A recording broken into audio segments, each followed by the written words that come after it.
안녕하십니까. 문플란트TV입니다. 문 대통령 아들 문준용 엑스파일이 담긴 캐비넷이 조만간 열릴 공산이 커졌습니다.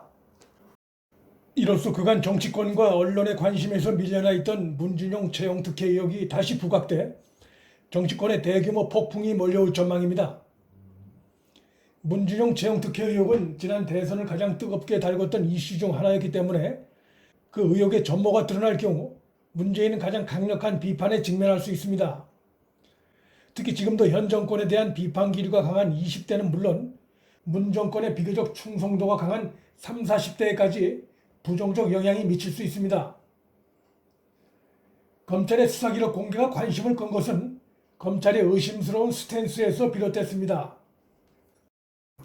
지금까지 여러 사람이 문준용 관련 의혹을 제기했다가 소송을 당했지만 검찰은 이들에 대해 모두 무혐의 처분을 했지요. 그러면서도 제기된 의혹이 사실인지 여부에 대해선, 즉 핵심 사안에 대해선 지금까지 밝히지 않고 있어요. 검찰은 왜 문준용 의혹 관련한 고발이 들어왔음에도 핵심 부분에 대해서만큼은 속 시원히 밝히지 않고 고발당한 사람들에 대해선 무혐의 처분을 한 것이겠습니까? 허위 사실을 유포한 사람들을 죄를 밝혀 당장 구속시켜야 하는 것 아닙니까? 검찰의 이러한 모호한 스탠스가 초래된 데에는 다른 이유가 있을 수 없지요.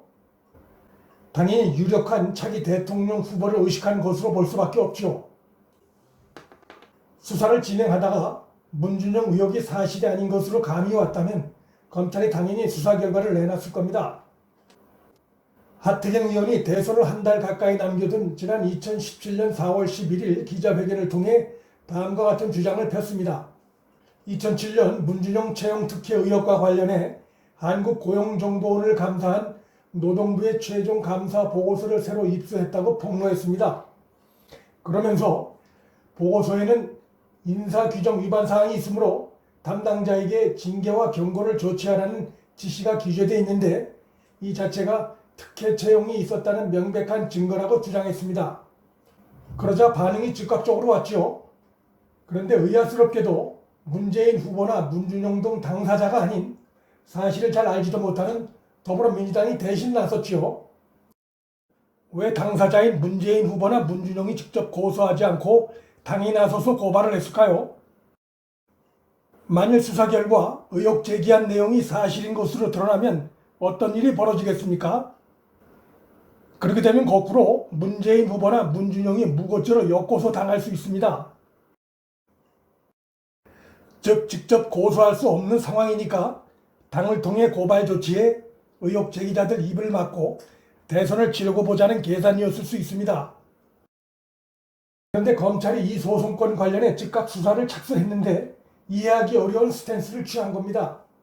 당시 검찰은 하태경 의원이 그렇게 판단할 나름의 근거가 있었던 것으로 보인다는 취지로 불기소 처분을 내렸죠.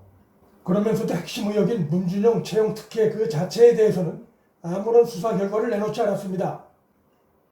수사를 한 건지 했는데 의혹이 아니라는 것인지 수사를 아예 안 한 것인지 지금까지도 불분명합니다. 그러자 하태경 의원이 검찰 결론을 바탕으로 2차 행동에 돌입했죠. 그가 검찰을 상대로 문준용 의혹 관련한 수사 기록 정보 공개를 청구한 겁니다. 이때부터 검찰은 정보 공개를 거부하면서 지금까지 시간을 끌어왔던 겁니다. 이제 2심 법원마저도 공개하라고 판결을 했기 때문에 검찰의 수사 기록은 아마도 조만간에 공개될 것 같습니다. 그 수사 기록 안에 어떤 내용이 담겼는지 단언할 수는 없지만 상식선에서 추론해 볼 수 있는 몇 가지 단서들이 있습니다. 검찰이 도대체 왜 재판이 진행 중임에도 수사 기록을 꽁꽁 숨기고 공개하지 않으려고 길을 써왔는지를 생각해보면 내용을 짐작할 수 있지요. 문 대통령이나 문준용 씨에게 어떠한 형태로든 불리한 내용이 담겨 있으리라는 것을 충분히 추론해 볼 수 있지요. 또 한 가지 단서가 있습니다. 하 의원이 2017년 4월 기자회견 때 공개했던 고용노동부 감사관 김모 씨의 지시 내용도 문준용 의혹 관련한 내용을 파악하는 중요한 단서입니다. 하 의원의 폭로에 의하면 당시 고용노동부 감사관 김모 씨가 인사규정 위반 사항이 있으므로 담당자에게 징계와 경고를 조치하라 지시했다는 겁니다. 하의원이 근거로 내세운 고용노동부 김모 감사관 관련 부분은 문준용 의혹과 직접 연결된 핵심 사안이지요. 만일 김모 씨가 감사 때 자신이 했던 지시 내용과 다른 내용을 검찰 수사에서 진술했다면, 그리고 이것이 공개된다면 상당한 파장이 예상됩니다. 어떤 이유로 말을 바꾼지도 논란이 되겠지요. 문준용 의혹은 바로 문재인 대통령 의혹이기도 합니다. 문준용 씨가 취업한 고용정보원 원장은 바로 문 대통령이 청와대 민정수석을 지낼 당시에 행정관으로 함께 근무했던 권재철이란 인물이기 때문입니다. 즉 문재인과 권재철 당시 고용정보원장은 때려야 뗄 수 없는 관계지요.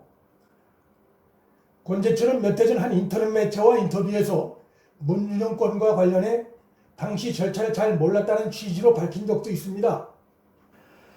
검찰은 권재철 당시 고용정보원장도 불러 조사를 했습니다. 검찰이 권재철 전 고용정보원장을 불러서 진술을 듣고 당시 상황에 대해 어느 정도 파악을 했을 가능성이 높습니다. 바로 이런 이유들 때문에 검찰이 지금까지 문준용 핵심 사안에 대해 언급을 회피해왔던 것으로 보입니다. 검찰의 그간 공개 거부 이유가 다소 황당합니다. 개인 사생활 보호와 감사 기밀 보호 등을 이유로 공개를 거부해왔죠. 그러나 민감한 개인 정보는 가리고 제출하면 되는 것이고, 그 외 나머지 부분은 국민의 알 권리에 속한 것이지 공개해서는 안 되는 국가 기밀도 아니고 외교 기밀도 아니고 안보 기밀도 아니죠. 검찰이 정보 공개권을 대법원까지 가져가 시간을 좀 더 끌 수는 있지만 결론이 달라질 가능성은 거의 없습니다. 이것을 대법원이 뒤집는다는 것은 문 정권의 어용 판사라는 딱지를 각오하지 않는 한 상상하기 어렵습니다.